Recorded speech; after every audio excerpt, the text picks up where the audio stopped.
অপরাধ স্বীকার করার জন্য উদ্যত হতেই পদ্মজার রাগ দেখিয়ে ভেতরে চলে যায়।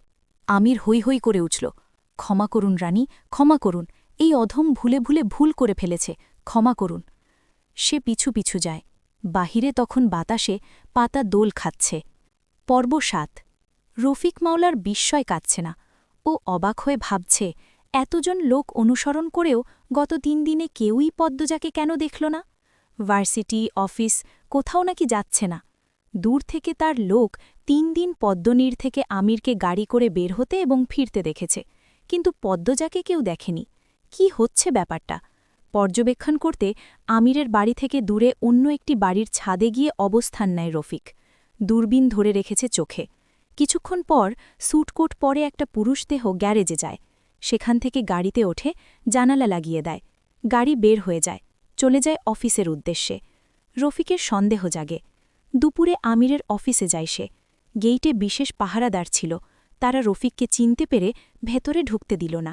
রফিকের সন্দেহ বাড়ে, কিছু তো একটা ঘটছে, কিন্তু সেটা কি পরিকল্পনা করছে আমির হাওলাদার? সে অফিসের সামনের এক ভবনে নিজের জন্য জায়গা দখল করে বসে। কিছুক্ষণ পর আমির বের হয়। পিছন থেকে মুখ না দেখা গেলেও শরীরটা একটু মোটা লাগছিল। আমিরের সঙ্গে রফিকের অনেক দিনের পরিচয়, ও আমিরকে ভালো করে চিনে। আমিরের স্যুটকোট পরা লোকটা যখন হেঁটে গাড়িতে ওঠে, তখন রফিক নিশ্চিত হয় এটা আমির নয়, অন্য কেউ। তার উচ্চতারই অন্য কেউ। আমির ওর বউকে নিয়ে কোথাও ঘাপটি মেরে আছে। অন্য কাউকে আমির সাজিয়ে গত ৩ দিন একটা ভ্রমের মধ্যে রেখেছিল তার লোকদের। রফিক তাৎক্ষণিক বেরিয়ে পড়ে। নতুন করে নতুন ছক সাজাতে হবে। বাথরুমে দৌড়ে গিয়ে হড়হড় করে বমি করতে শুরু করে পদ্মজা। কিছুদিন ধরেই ওর শরীরটা খুব একটা ভালো না। মাথা ঘোরায়, বমি পায়। গতকাল বমি করেছিল, তখন আমির বাজারে ছিল। আজ আমির পাশে আছে। পদ্মজাকে বমি করতে দেখে আমির উদ্বিগ্ন হয়ে ওঠে। পদ্মজা সহজে অসুস্থ হয় না, ও স্বাস্থ্য সচেতন নারী। আমির পদ্মজার পিঠে হাত বুলিয়ে দেয়। ভুবনকে ডাকে, ভুবন, ভুবন, দৌড়ে গিয়ে বাজার থেকে ডাক্তার নিয়ে আয়। ভুবন দৌড় দিতেই নিচ্ছিল, পদ্মজা আটকায়। যেতে হবে না, সামান্য কারণে ডাক্তার ডাকার প্রয়োজন নেই। আমাকে একটু ধরুন, রুমে যাব, মাথা ঘুরাচ্ছে।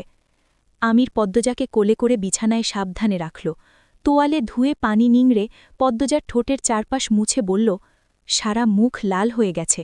তার চোখে মুখে আতঙ্ক। পুনরায় বলল, কি সমস্যা হচ্ছে, আমাকে বলো, কি যন্ত্রণা হচ্ছে? মাথা ঘুরাচ্ছে শুধু, বমি পায় সবসময়, দুর্বল লাগে। আমি যখন ছিলাম না, খাবারে অনিয়ম হয়েছে, এজন্যই এরকম হচ্ছে। দুপুরেও কম খেয়েছ, দুর্বল তো লাগবেই।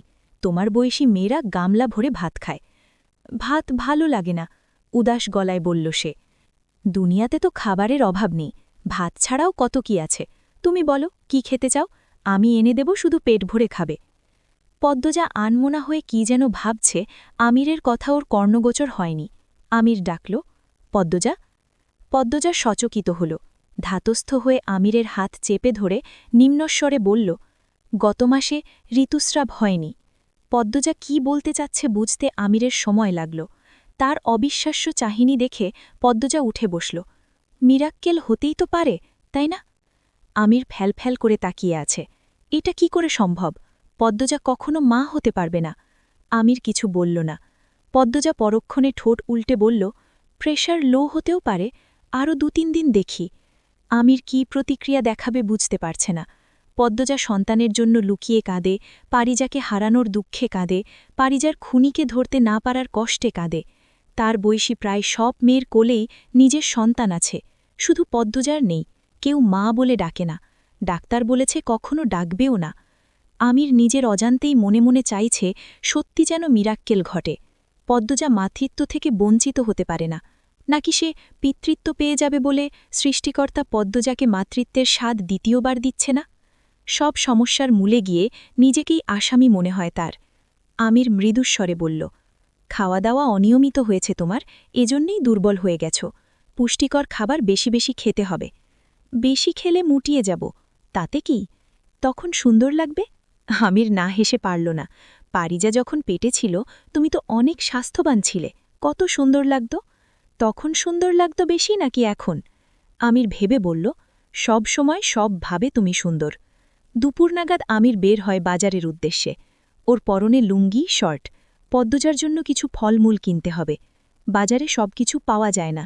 নিরাপত্তার জন্য থাকা একজনকে ডেকে কি আনতে হবে তার তালিকা দিয়ে শহরের দিকে পাঠায়।